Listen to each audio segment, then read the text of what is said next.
Hello, I'm Judd. I've been a pastor and counselor for over 40 years. I've preached about 4,000 sermons, and I've met with individuals, marriages, church leaders, all kinds of people for over 12,000 hours of face-to-face meetings. As a consultant and coach, I've worked with many different kinds of churches. I've seen them from what I call behind the curtain, from a perspective the public doesn't see. I've seen really healthy, thriving congregations, and I've seen profoundly unhealthy, struggling congregations. I've never seen a perfect one. I'm committed and excited about the church learning to use all the tools that are available to us in helping people experience the real freedom and lasting change that Christianity promises. Some of those tools have been discovered and developed in the mental health community based on psychology and other sciences. Let's stop pretending we have to have all the answers. Let's lead the way in building partnerships and learning communities that bring the mental health community and the church together. That's what we're going to be working toward on this podcast and YouTube. Welcome to the mental health and the mission of the church community.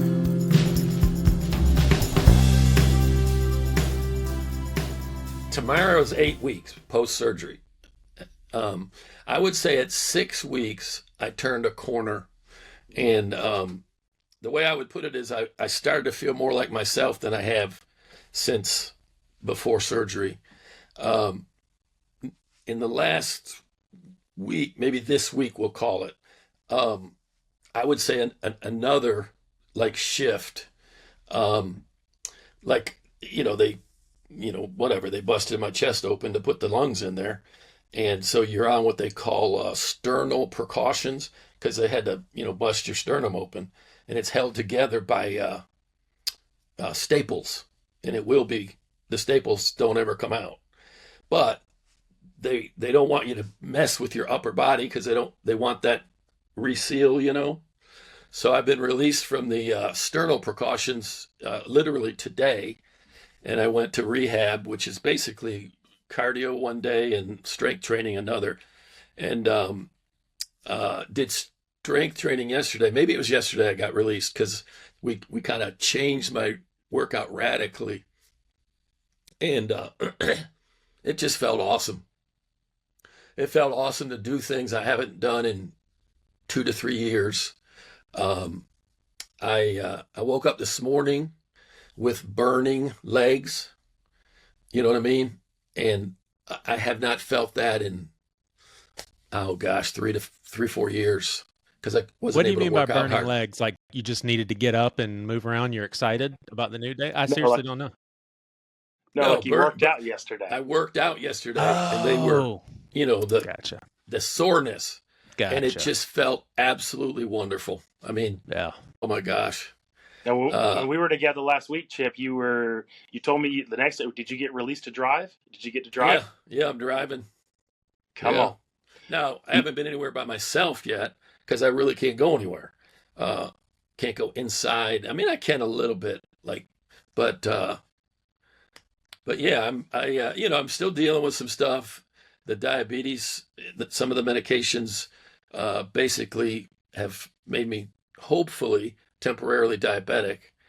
I'm taking insulin shots, the whole 9 yards. But my sugars are coming down, so I go back to the doctor's Tuesday. So I don't You know. putting on We'll see any how weight? all that- I am. In fact, I'm at a point where I want to stop putting on weight. I'd like to have stayed where I was about a week ago. I mean, I'm just like I lost one when I was on the downward. I lost 1 to 2 pounds a day. Now I'm gaining 1 to 2 pounds a day. Yeah, you Which- probably haven't watched what you've eaten at all, right? I guess maybe you have to with the diabetes. Well, here's the deal. Their primary goal was, my weight got scary low. Mhm. And so they said, eat anything you want. We need you to gain weight. And so I kind of got in the habit of eating whatever I wanted. So I gotta trim it back some and figure it out. But yeah, Joe, you're right. Now I need to shift into eating in a more sugar mindful way. Um, anybody got any secrets? For me, it's hard to get protein to the level I need it to be. Like I need a third or more, 30-40% of my food to be protein. And man, that's hard. It's hard. But whatever, that's not what we're here to talk about. So Yeah. Hey, before Roy jumps in and asks some questions about our conversation, I've got one from an introvert to another, and you may not have yourself that simplified as far as categorizing yourself as an introvert, but I know that you and I both recharge similarly. The right. whole having to stay at home ain't that big of a deal to you, is it? It would destroy Roy. It would destroy Roy, but you're like, ain't that bad. Yeah, you're absolutely right, Joey. I don't mind being alone. I love being at home. Now, I do get a little bit of cabin fever. Um, and you know, I can't go. I'll go sit at Barnes and Noble every once in a while and get a table off to myself, and Colleen will be with me sometimes. But that's about it. We might we might try to catch a Costco on some random morning that there aren't going to be that many people and just stroll and get what we need. But uh, just can't go anywhere. But you're right. It is definitely not torture to me at all. I I can read. Now the problem is the medications I'm on. Like my sleep's pretty jacked up. Um, like last night, I went to sleep about 10, and I was up at 4. Wow. Um, yeah. So come 9 o'clock, you feel like it's afternoon, and it's just weird. And I don't mind it because I love the quietness at 4. But I'm a little tired just Yeah. because of the weirdness of it. Yeah. And but bottom line, man, I'm doing great. I'm going to do everything the doctors tell me to do. If they say hibernate, I'm going to hibernate. If they say you can start a little bit of this or that, I'm going to do it. But I mean, I got a new lease on life, dude. And by the grace of God, I want to enjoy it and whatever you do with it, what It God would. yeah, it is. I mean, I didn't talk this frank, obviously, before you had your lung transplant, but there was we're all friends. I'll just be honest. I mean, I I didn't have God tell me what he told you. So I Right, wasn't partaking. I was just believing what you were saying, but right, reality was setting into me where I told Priscilla, I was just like, I'm not ready to lose him. Like I don't, yeah, and I kind of felt like maybe this is going to happen because I've been down this rodeo multiple right, times where right, things look like they're in despair and we believe otherwise, and then it still yeah, doesn't go well. So Yeah. yeah, it's something special and profound to be talking to you, and that part is gone. Like yeah, as far as your old lungs taking you out, that's not an issue right, anymore. It's really neat. yeah. Roy, tell My, me my, mo- the Go ahead. well, I was going to change gears, so Well, if I you was wanted just to going to say, respond. Colleen, my wife, would say pretty much something very, very, very similar. She said it's amazing to wake up, whether it's in the middle of the night or morning or whatever, and that that weight's just gone. It's Mhm. just gone. And I mean, we carried it for 8 years. Mhm. So, and she carried it much harder than I did because she didn't have that word from God either. She had my word about the word, but she didn't have the word. Um, it's interesting, and again, I don't necessarily want to get all theological. Sorry, I'm playing with the lighting, but there's something to be said for interpreting Scripture correctly, and Romans 10:17, faith comes by hearing, and hearing by the word of God. That doesn't mean just reading your Bible. and again, forgive me, people, if I'm ruining this for you. That word there is rhema, not logos, meaning a spoken word. Faith comes from intimacy. I know Roy and I know Joey. Why? Because I've spent time with them. We've laughed, we've cried, we've whatever. So there's an intimacy, and if you speak a word to me, it carries different weight.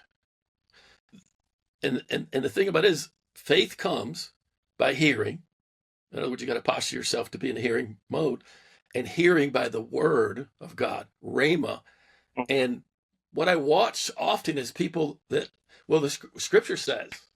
I said, yeah, but has God said that to you? Has it been from God's lips to your ear? Because that's when faith comes. Mm-hmm. Joey tells me, hey, I'll meet you tomorrow at 9:00 and I'm buying breakfast.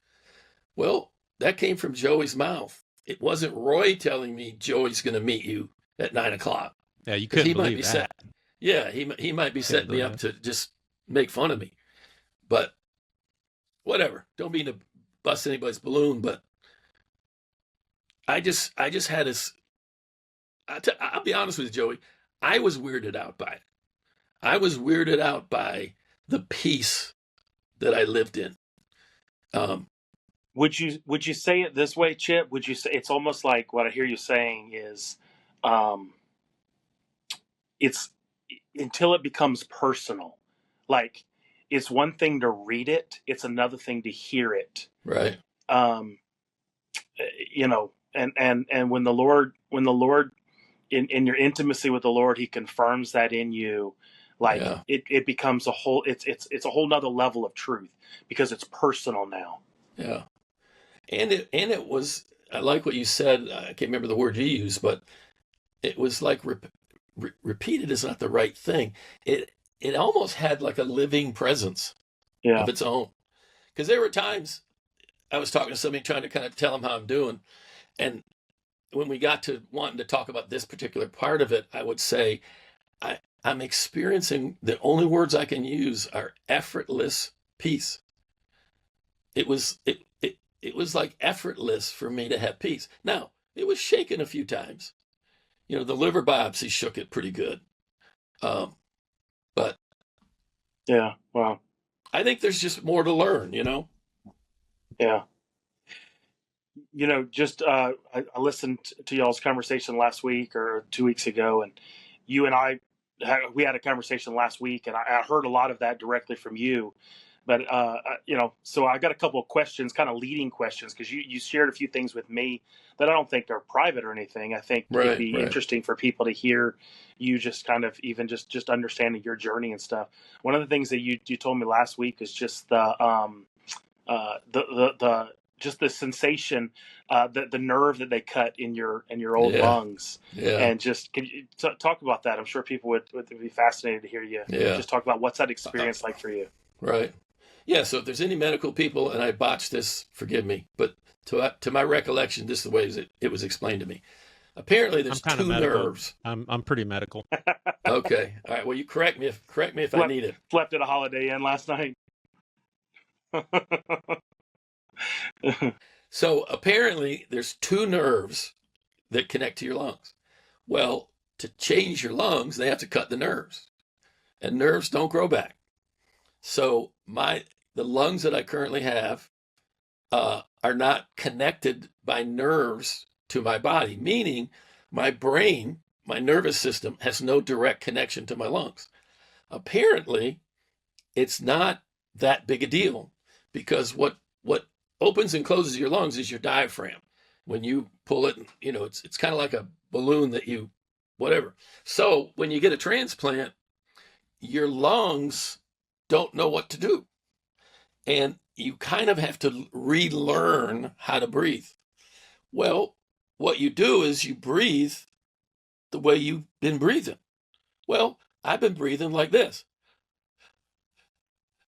because that's all I could do. So what's happened as I got the new lungs, that I can take a breath that feels like it's never going to stop, but I have to think about it to do it. Like, what'll happen all through the day? So it's not involuntary. It's not involuntary. No, it used to be. Yeah. Yeah.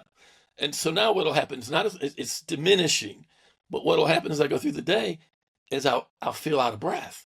And for just a second, I'll be scared, like, what's going on? And then I realize I wasn't breathing. I was, and it's like, dude, breathe. And I'll go to rehab and be working out, and I'll get out of breath, and I'm like, dude, you've been doing this for weeks. What's the deal? And then I realize, breathe, dude, breathe, wow. And just one good, two good breaths, and there I am. I'm cool.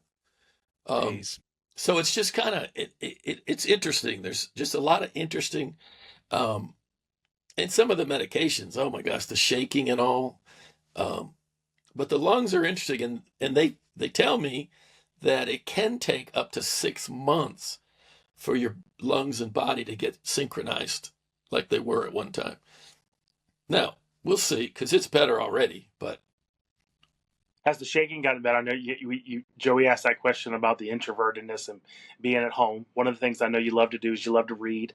Yeah. And that's kind of cramped that a little bit. Has that gotten any better? Or yeah, it's not bad enough to that. Now it was for, I don't know, the first maybe month.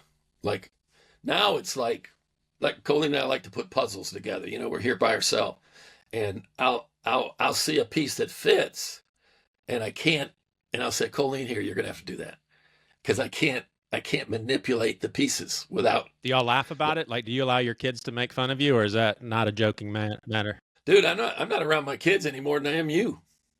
Seriously. But I don't care. And my son's the one most likely to do that. But yeah. Roy, I'm curious, through this whole journey of, especially once things really got rocking and rolling with the lung transplants, was there ever a time in which you would typically call Chip, A, for advice, or B, just to vent, and you're like, nope, not doing it, I know what he's going through? Sure. No, there was at least twice where I was like, well, here's when I would call Chip. Not doing it. There's no doubt. Even in his recovery, we've been talking, like, when we finally were able to make it happen last week. I was able to be around him and see him for the first time, but we had been talking about it, and there's been moments where I thought, golly, I need to go over there and hang with Chip just so I can get his advice. But I'm like, he's not in any shape right now for me to be dumping all my stuff on him and he's looking for advice from him right now. Yeah. Chip, have you had anybody that aren't as considerate and mature as Roy and I, and they reached out for help, and you're like, dude, I can't help right now. I'm going through it, man. Yeah, I'm kind of joking, but I'm kind of serious. Like you're a helper to many people. Like, has there ever been situations through this where you're just like, I can't answer that text? I think I met a 3-year-old that you guys were almost as mature as. No, honestly, I have not answered my phone in 2 months, unless I know who it is. And then, of course, if I know who it is, there's sometimes I haven't answered. And again, anybody forgive me, but I've taken this posture. Somewhere in the neighborhood of 3 to 6 months, I'm going to be in, intense recovery. I'm just going to ask grace. And if you don't have enough grace, then we must not be meant to journey together. Because I refuse to worry about that. Mm-hmm. If somebody can't give me the grace to not answer the phone, leave me a message, shoot me a text, and I'll decide if I want to respond. But I'm okay not responding. And again, you've heard me talk about I care deeply, but I don't carry. My deal is if I'm your solution, you're in a world of hurt. And I refuse to be your only solution, whoever you are, whatever your situation is. But I'm honored to be a part of your solution. But and again, forgive me if it sounds cold, but I just don't lose sleep over that kind of stuff. Yeah. Yeah. I try to be fully present with people when I'm with them. And I mean, how many times are you going to go through a lung transplant after facing potentially the end of your life? In other words, a pretty stressful season. Mm-hmm. Roy, does that come easy for you too? Because I'm thinking Enneagram numbers where I'm a 9. It's something I really had to work on is kind of following his lead, not letting that kind of stuff bother me. Does that come natural for you? Because you're also a naturally wired up pastor. So you guys both naturally care too. Yeah. It's something that I've grown in and I'm growing in. It helps that I've gone through a burnout season where I know the effects of carrying people's stuff too much. And, fortunately I'm 15, 16 years removed from that.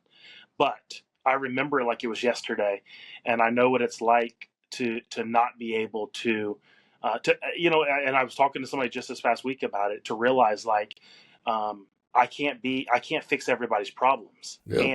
And more importantly, like, even if I can fix some of their problems, I can't fix them today. I can't fix them tonight. And so if I get that call at 5:00 in the, 6:00 in the evening, it can probably wait until tomorrow. Right. Like, there are very few conversations, very few people that I need to drop everything and go deal with now.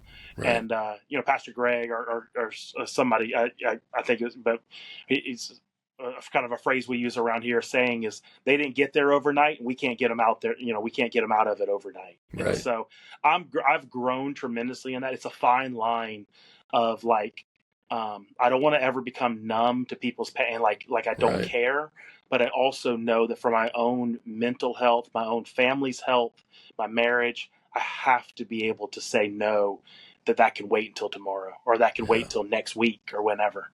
Yeah.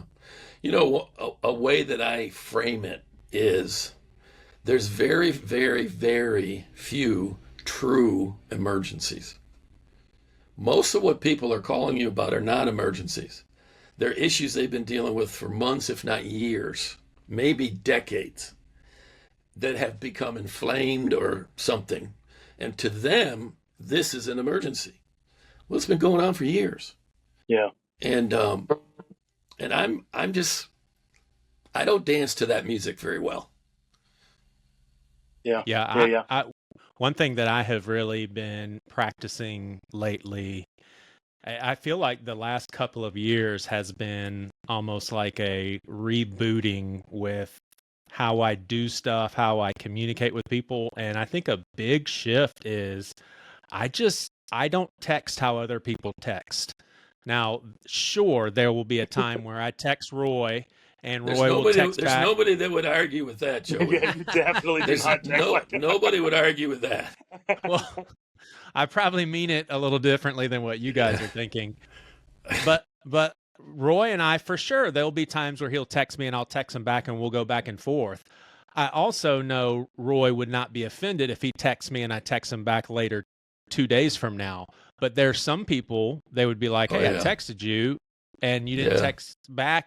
And I don't care about that kind of stuff. Like, I think about texting and how 25 years ago, people didn't have that kind of access to it. And now it's kind of one of those things that we all just are like, yeah, I texted you. I'm expecting a text back within the next 30 minutes. And I don't want to play that text game at all. I'd have to say I'm pretty proud of how I am with my phone. I used to couldn't say that, and I can say that now. I've seen a difference, Joey. I've seen a difference in the way you communicate. Yeah, you've actually told me to go pound sand in your kind of gentle way. You never used to would have done that. I don't even know what that saying means. Well, it means whatever I'm wanting, you're not going to do. That's not true. No, I mean in a good way. I like it. Yeah. But I've noticed you're just an appropriately, incrementally better at being assertive. And I really like it. Wow, that's really interesting. You'll have to give me an example if you can think of one at some point, because that's I don't see clear examples of that. That's interesting, especially for someone like you. Dude, I've seen you stand up for yourself in meetings with Pastor Greg. You never would have done that before. Don't I've recall that I've one seen either. you. The conversations go in a certain direction, and you wait for an appropriate opportunity, and then you just like, that's not going to work because blah blah blah blah, and you never would have done that. What you would have done is, after the meeting, you probably would have come to me or whatever and said, "Hey, I can't do that." Like what? Blah blah blah blah. Maybe, but I've watched you. Your assertive level is edging up. I like it. Yeah. Thanks, man. Yeah. Thanks. It's You- it's so neat to hear that from you. And then my therapist told me recently too, something very profound that she sees as a change. And it's like, it's really encouraging to hear that from people that I Absolutely. really look up to. So I appreciate it. We are going to get into some grief questions if you don't mind, but Roy, I want you to go ahead. Yeah, let me just say one other thing about that conversation. In a similar sense, we were a couple of pastors and I were talking recently, and I was saying to them, I said, the thing about this job, when you're in the people business, when you're in the pastoral care business, you've better get comfortable disappointing people, because it's just a necessary part of the job that you cannot, again, same thing we were just saying, you cannot be there for everybody's problem when they, right then, when they need whatever. And I disappoint people. I know because for my own sake, my own health, my own family, I don't return messages sometimes timely, and I don't respond immediately. And I'm going to disappoint people, and that's okay. I got to get okay with doing that. It's, again, fine line. It's a balance. I forgive you, Roy.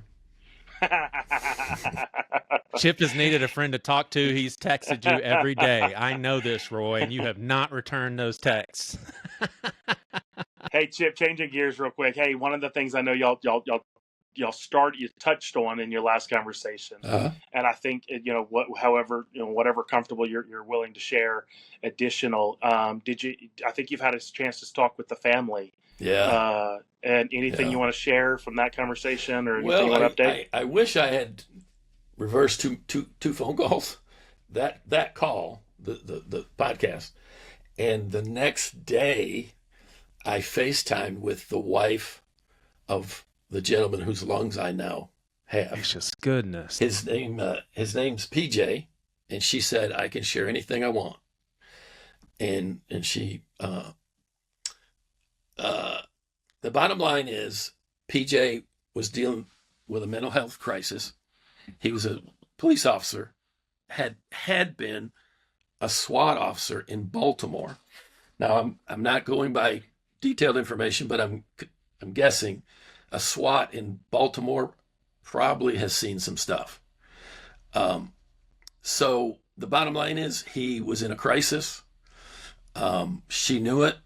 They were trying to decide what to do, how to get him the best help. She was watching him like a hawk. I think they were out in their backyard, and she knew he was a police officer. He had quite a gun collection, and she just knew he was there, like ready to do something. So she was watching him like a hawk. Well, sure enough, in the on this picture, in the yard, she saw him reaching in his pocket. I don't know distances, time, but the bottom line is she went over there knowing he was about to do something. And sure enough, he had a gun. And I don't know if they wrestled or she got there just in time or whatever, but he fired the gun. It went through her hand and into his head. And she's when I talked to her that next day, she was in the hospital having her third surgery on her hand. So what happened is, he was deceased, and he had signed up to be a donor, an organ donor. So they, when they came to her and asked her, "Do you have any idea what you want to do with his organs?" And my best friend's daughter is her best friend. Now, only God can make these arrangements, man. And then, well, I'll say that in a sec. So the Say bottom that line is again. Your best friend's daughter is my their best daughter's friend. best friend. Yeah. Yeah, my best friend from college. We've been friends for 50 years. Which I thought I Um, was, but go ahead. well, you're you're my best friend on another list. You know, Chip's. Hey, I'm Chip's best investment. remember, I like remember it. Josh I talking about like it. investments? That's Yeah, a great. That's I like it. I like it. I require energy for Chip. I'm sorry. Go ahead. This is not a funny thing at Yeah, all. like Joey. Um, So your so best my friend's best friend's daughter. daughter is the wife's best friend, and her name's Lauren, Okay. by the way.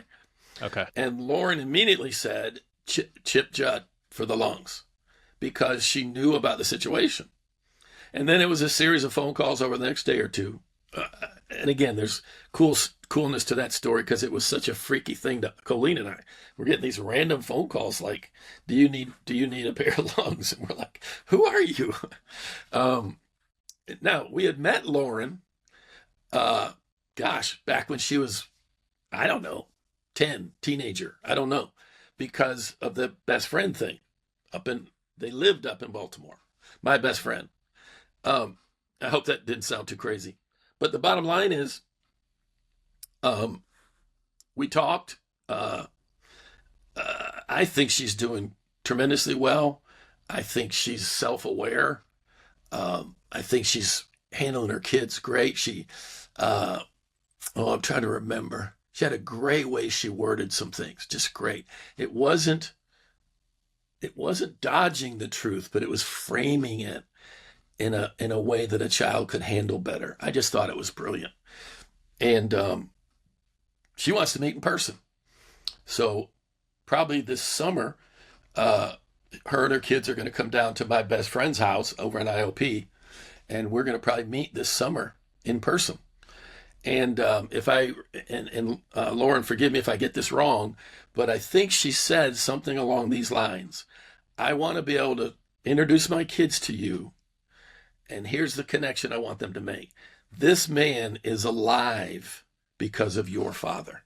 amen. Yeah. And I thought I would be honored. I'd be honored to give her kids something like that to hold on to.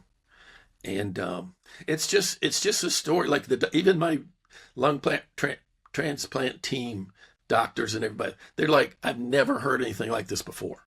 Never. Yeah. And again, who can't see, who could miss the hand of God in this, man? Yeah. Yeah. It's just You know, nuts. Yeah, Chip. This is now. I mean, I heard that story from your kids in the hospital, right? Right after surgery, and you and I have talked about it. I've until this morning. You may have had this thought, but we haven't said this out loud. We haven't talked about this. I was thinking about your story this morning on the way over here for this conversation, and it hit me for the first time in thinking about that story. The irony that here's a man who has dedicated Thinking the same thing. his adult ministry, his entire adult ministry, to helping solve the mental health crisis in the church, and you're alive today because of somebody's mental health crisis. Right. What an incredible, I don't know what the right even word is to use, but what a way to literally give you life, to continue to do what you do, to continue this mission of helping people get healthy. It's just, I think it's an incredible, crazy, ironic part of this story. Well, it's so profound, and the three of us, I know you two, so I can speak for you here. The three of us, we don't see that guy as a failure. We see that guy as someone who lost to mental illness, and we know how real that is. So it's almost like, I mean, it's not almost, God is redeeming that, and in some way, shape, or form, it's honoring his life. And it just highlights to me just how gruesome mental illness is, and that it can take out anybody. I know that from experience. And oh my gosh, when you were saying that, that's the first thing my mind went to is Chip has the lungs of someone who took his life, and that is Chip's calling, is to help Yeah. people like Yeah. that. I mean, it's like you guys in a weird way are partnered in ministry. Yeah. That's cool. Yeah, I mean, man. he Amen. is Yeah. ministering to people who struggle Yeah. with the same thing. I'm Amen. Right. gonna lose it, man. That's unbelievable. Yeah. Imagine when I meet him, man. I mean, Yeah. Uh-huh. that's going to be a cool little moment. Of course, meeting his wife and kids is going to be pretty cool. Yeah. But, I Yeah. think you even used the words last time when you said this. When she initially called, or when she was asked, "Who do you want the lungs to go to?" I think you said that she wanted to go to somebody who was going to do something with Yeah. their life. yeah. And again, like Yeah. her husband's story is going to be redeemed by the fact that his lungs are going to help you continue to help future people not Right. suffer the same Yeah. fate, hopefully by the grace of God. Yeah. And Lauren's very much looking at it through that filter. Very much. Yeah. Yeah. Amen. Awesome, Yeah. man. Chip, do you mind shifting gears? I bet you it'll be refreshing to get the attention off yourself a little bit and talk something a little more Yeah. neutral. I'm about done with that. So here's what we're going to do for your listeners. I'm pretty certain that the rest of this conversation will be aired on Seacoast podcast. You Chip's listeners will get this way ahead, but Chip, we are doing a couple of episodes on grief, and I Yeah. want to hit up a therapist for one of them, and I just thought, well, let's do this with you. And so I have a few questions concerning grief, and obviously thinking of that family who is grieving right now too. I need to pull up my notes real quick. Sorry.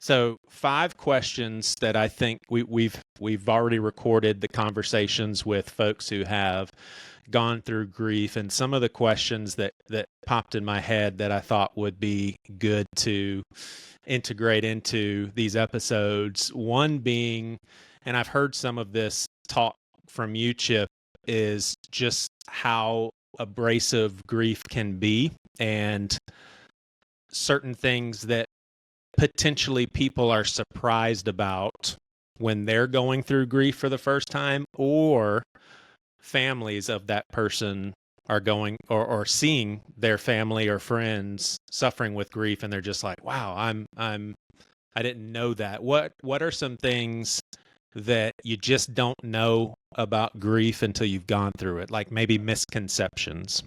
Yeah. Yeah. Even as you were framing the question, my mind kind of went to something pretty kind of obvious. Grief.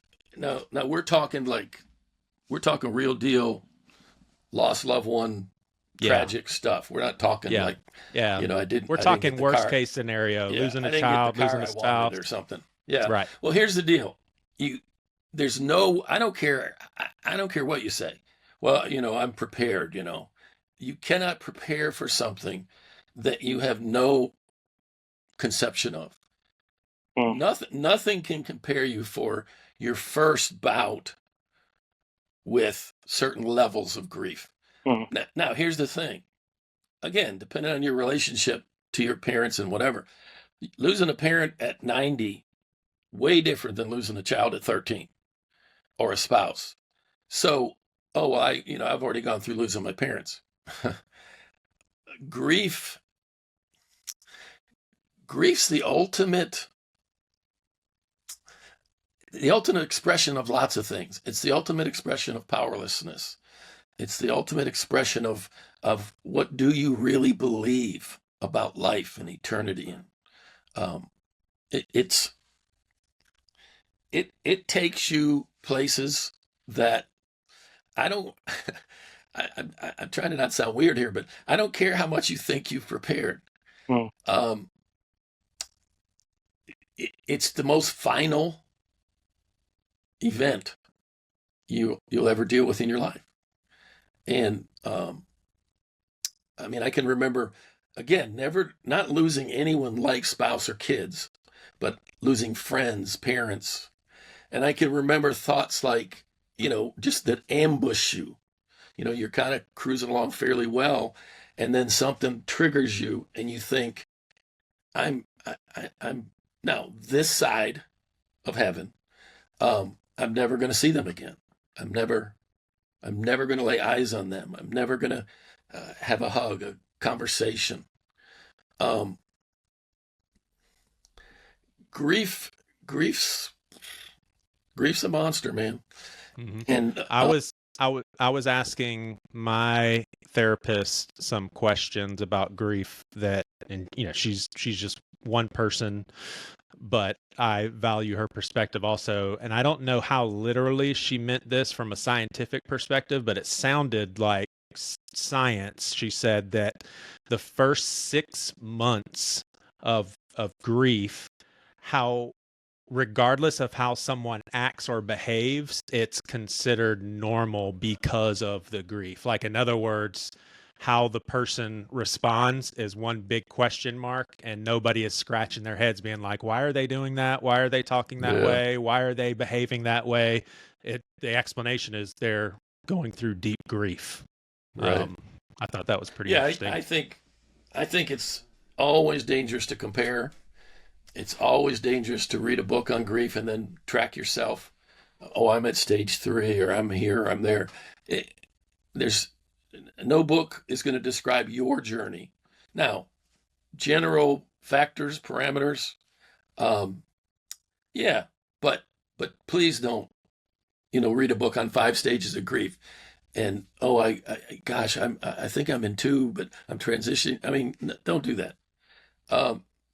And another thing I'd say, so I don't forget it, is to some degree, you're going to process grief the way you process everything. If you're a fast processor, you're going to try to fast process it. If you're a slow processor, you're going to try to slow process it. If you're not a processor, you're not going to process it. Now, that person, you need to find someone who will make you occasionally. Again, you got to be careful. In other words, Joey came to me and wanted me to help him process grief. My caution is I can't make Joey process it at my speed, because I like to process stuff, kind of put it on the shelf and kind of deal with it, but I'm probably a fast processor when it comes to that.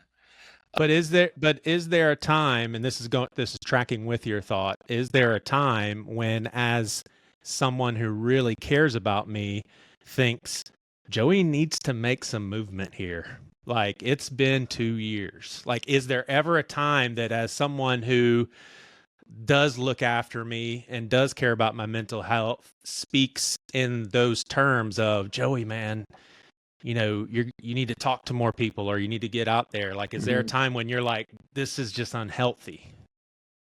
Yeah. Too slow? Yeah. Several things come to mind, though. Number one, I like that you said the 2-year thing, because that would be a definite. If someone has not progressed in 2 years, we got a problem. Now, 2 months, 6 months, there should be changes in the grieving process over time. Now, what are they? How much? How fast? I don't know. But there should be changes. But here's an important thought. It's kind of what I said a minute ago. You're going to process grief the way you do everything else. Compare their behavior to before the tragedy happened. In other words, did you have to kind of nudge Joey to get out and interact in the first place? Always, forever. Well, then in the grieving process, it's probably going to be worse, but you're able to say, okay, this isn't that abnormal for Joey. Does that make sense? In other words, again, you're going to process grief with some similarities to how you've been processing life before the tragedy came. So you need to be someone who knows the person well enough to kind of make those kinds of comparisons. Yeah, I love what you said a while ago, Chip. I mean, when you talked about not going and reading the 5 stages or whatever. Yeah. At the end of the day, grief is not linear. Like, no, that's a great way to put it. Yeah. And And the moment you think you're done with one stage, Whew. a month later you're back there again, right? Like something hits that day, or something triggers that day, and so you're gonna weave in and out of grief. And let's face it, do you and let me just ask you this: do you ever fully stop grieving the loss of someone that you really loved? Let me say this, and I'm answering your question, and I think it'll make sense. What I've kind of evolved to is I like to think like this: grief is a form of honor. When you grieve the loss of someone, you're honoring who and what they were to you. So, yes, to what you're saying. My father. Does my father's value to me, has it diminished? He's been gone 20 years. No, but I don't grieve at the same level. But every once in a while, I might have a moment where I see something like right here where I live. It's half a mile walk down to the river. You were there just the other day, Roy. Well, there's times Colleen and I'll go for a walk, and we'll walk down there. And once a month, maybe, it'll hit me. My father would have loved this.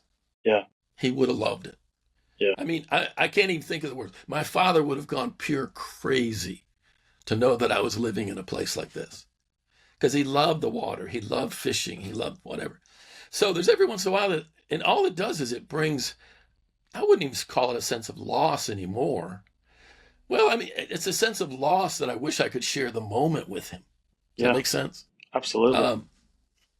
Now, we're talking about grief, so let's get back closer to the event. It's cruel. It's again, it's a form of honor, so it's wonderful. And I'm a little weird about this one. I don't think it's something to be run from or be in a hurry to end it. I think, again, it's a form of honor. It's a way of saying to that person, to God, to whoever, God, thank you for the time I had with this person. Thank you for the impact they had on my life. It's thank the price you for the pay years. for love. Yeah, I mean, when you say it's the price, absolutely. if you're going to love, Yeah. you're going to grieve. That's great, Joey. That's great. We could drop the mic. Well, I'll say this. I did a pretty decent job doing a funeral a couple of weeks ago, and I didn't say those words, but the guy who was in charge of the funeral home and leading everything, he came up to me and he said, "Man, you communicated so clearly that grief is the price for love." And so I was like, wow. But I didn't say that. You just nailed it, sir. So you can translate that into this, Joey. If you don't want to ever grieve, don't love. Yeah. But if you want to love, you better get ready for some grief. Yeah. It should, I mean, when you've loved well, it should hurt. Absolutely. Right? Absolutely. Or you're just in denial. Yeah.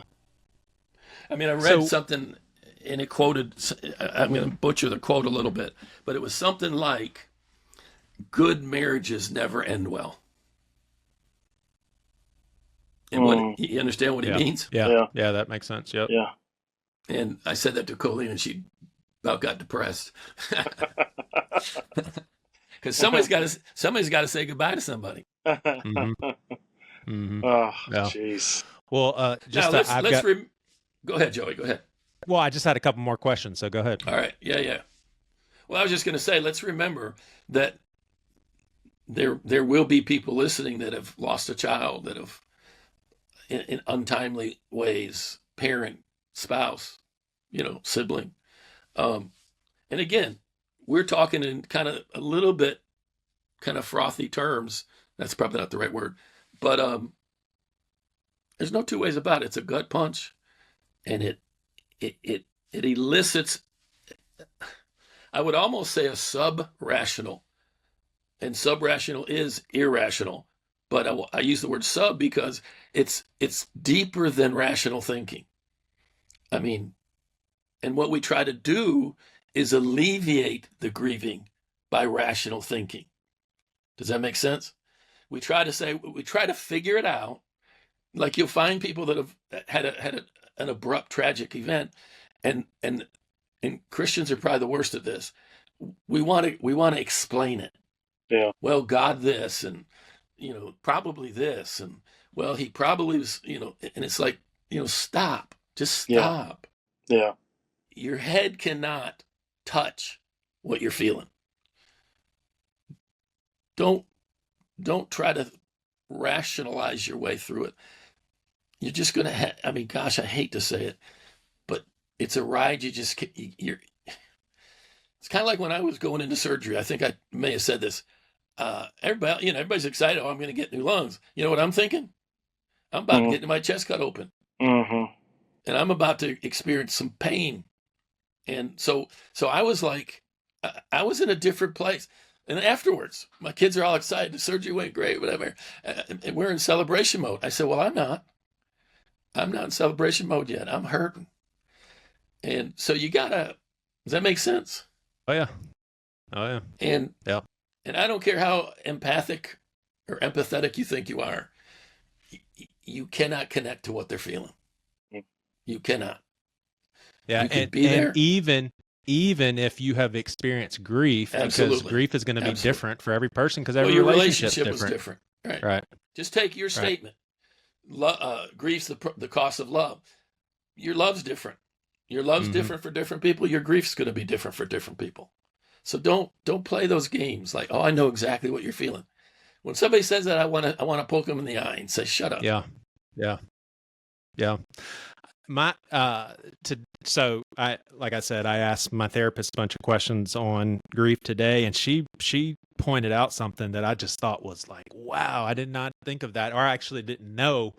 But you go back in time, and I think it stems or the roots are in Europe, but then it was like this in America too, where it was just accepted that when a woman lost her husband and became a widow, you just assume she's going to be far from 100% for a whole year. Now, obviously that was a different era where she typically wasn't working, but she would wear all black and everybody knew she is in mourning. She's not 100%. She's not acting normal. You can't expect the same things. A year. And now I think the standard is you get 3 days off, regardless of what your loss is. That's the allotment, so it's just, I think we may have done grief better back in the day. So how would you caution someone who really cares about their loved one? They don't understand grief and they want to be helpful. Is there ever a time where someone who's not a therapist and not an expert with this kind of stuff should nudge the person in a way of, come on, you got to take some steps forward. You got to go see a therapist. I'm trying to encourage you to do something because you've been stuck for so long. Like, would you just say practice caution regardless if you really don't know what you're saying? I would say, and Chip, I'll give you an example. I know a couple who are grieving the loss of their child. It has been a very long time, but early on in the process, their own family, it just got to a point where they were too uncomfortable to be around. Like, their family was uncomfortable to be around their family who was grieving, because they wanted the grieving parents to snap out of it. Hey, we're together for the holidays. Come on, y'all. Like, don't bring this down. We're celebrating here. So it's almost like, we want you guys around if you fit within the vibe of what we're doing, which I don't find a loving attitude to somebody that you say you love and care about. Well, and that's part of what makes the grieving process complicated. The people around us create conditions and environments. We react to them, they react to us. It causes, in a sense, trauma in our relationships. Imagine that family just said, well, we don't want to be around you. Well, now you just traumatized them again. Now, to your basic question, I would say I've seen the you got to move on, abused way more than used well. That makes sense. Yeah. I mean, way, I'm talking like 10 to 1. But here's the problem.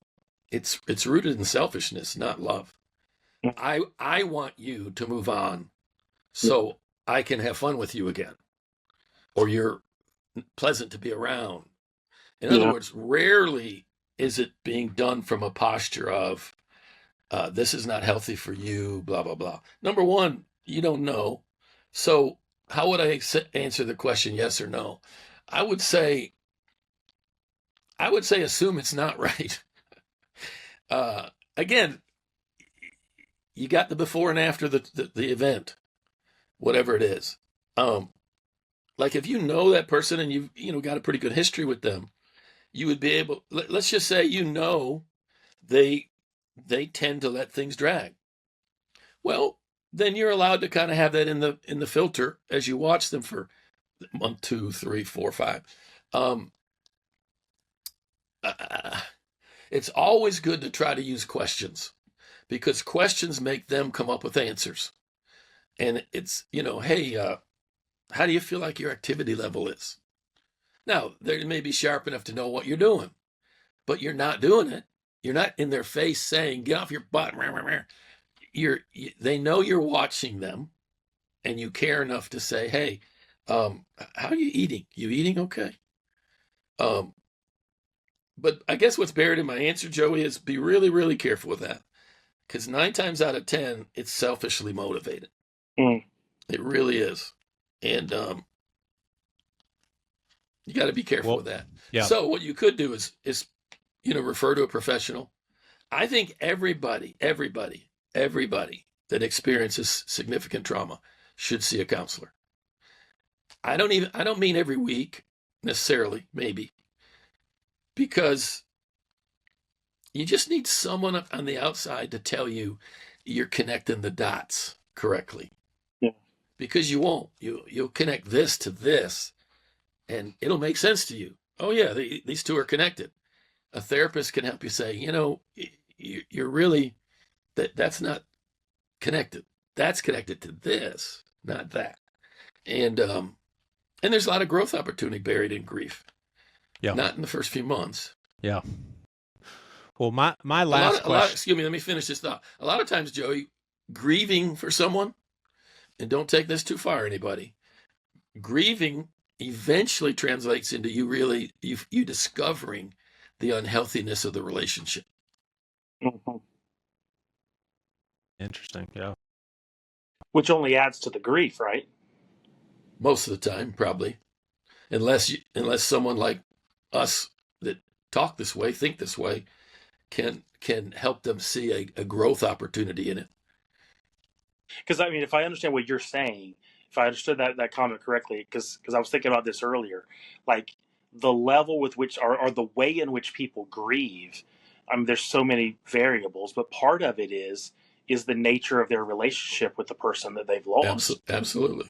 And so when they have lost someone that things weren't well, and that there were things left unsaid, or that there were regrets, that makes the grief even I hate to say, well, worse or just different. It's right. A different type of grief when you're grieving those things. Well, that's kind of what I meant a minute ago. Why you need to talk to a therapist. You may think what you're feeling is this mountain of grief over the loss of this person. When you talk to somebody, you find out some of it is regret over a conversation you wished you had. Now, that's not grief in its purest form. That's regret, not grief. Those are two different things. So you're going to need help figuring that out. Like one of the reasons my dad's passing was not, it was joyous. Number one, I'd prayed with him to receive the Lord. And number two, our relationship was not where it could have been ever, but it was on the incline. And we were having better moments and some really cool ones. And, but still, I still regret that I didn't have the relationship with my dad that a son should, but I know he did the best he could. And yeah, but you're Yeah. right. And I don't know that I've ever thought that before. That simple thing of you got to, one of the differentiations you got to make is from um, grief and what did I say? Regret. Regret. Yeah. Because those two will sneak together real fast. That's Real good. fast. My last question has to do with that organ and all of our heads. You guys are well aware that I need regular medicine just on the reg, and I would say I'm very And you're healthy doing great, mentally. Joey. What's You're that? doing great. You're doing Thank you. great, man. Thank you. Like I really do But feel like I have had the longest term health absolutely. I was mentally just ever in my life. So that's that. And I learned the hard way that I don't need to get off medicine. There are people who have a loss that get on Paxil, for instance, temporarily, and then they don't need it for good. What's going on in the brain? Does the brain get imbalanced because of a loss in the same way my brain is always imbalanced if I don't have medication? Like, why do some people need to get on medication temporarily while they're grieving? Because the brain's acting up that moment?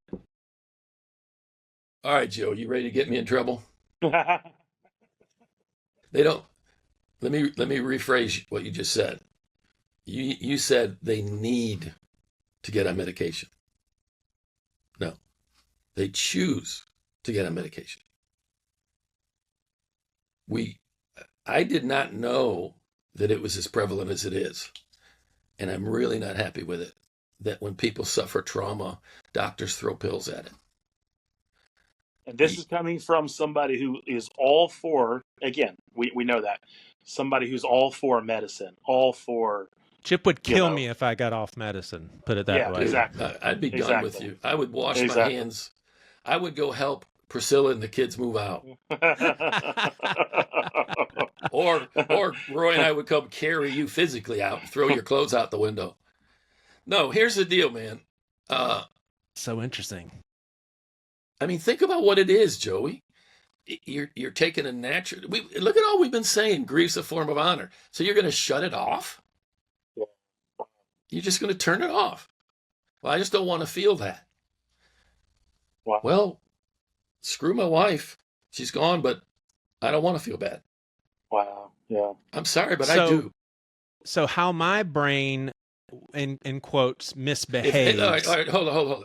If they didn't need a pill before the trauma, they don't need it afterwards, unless the trauma has triggered some sort of psychological, physiological condition. Okay.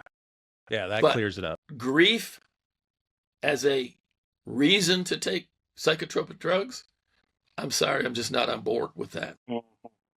Now, a parent loses a child tragically, sleep, medication, some form of mild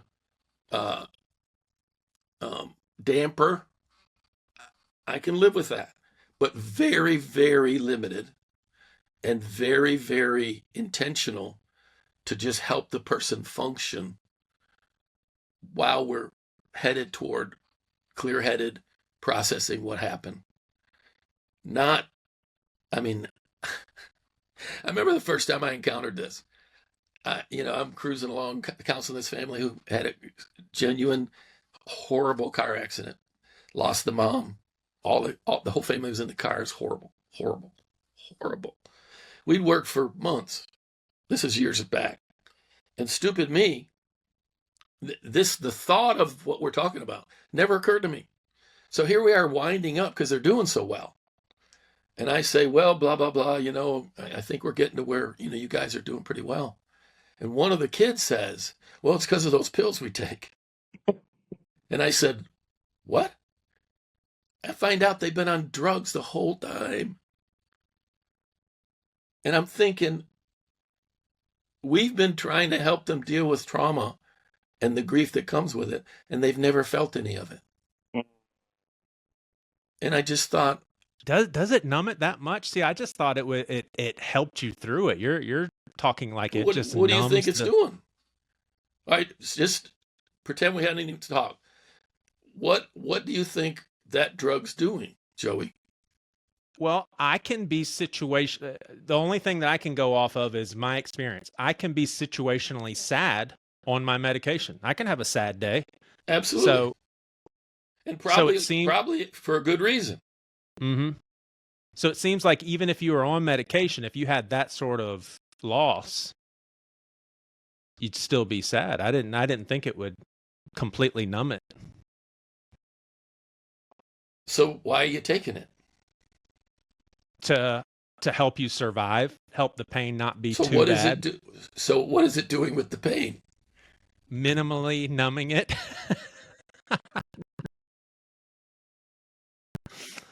Wow, I did not expect that answer. That is very informing.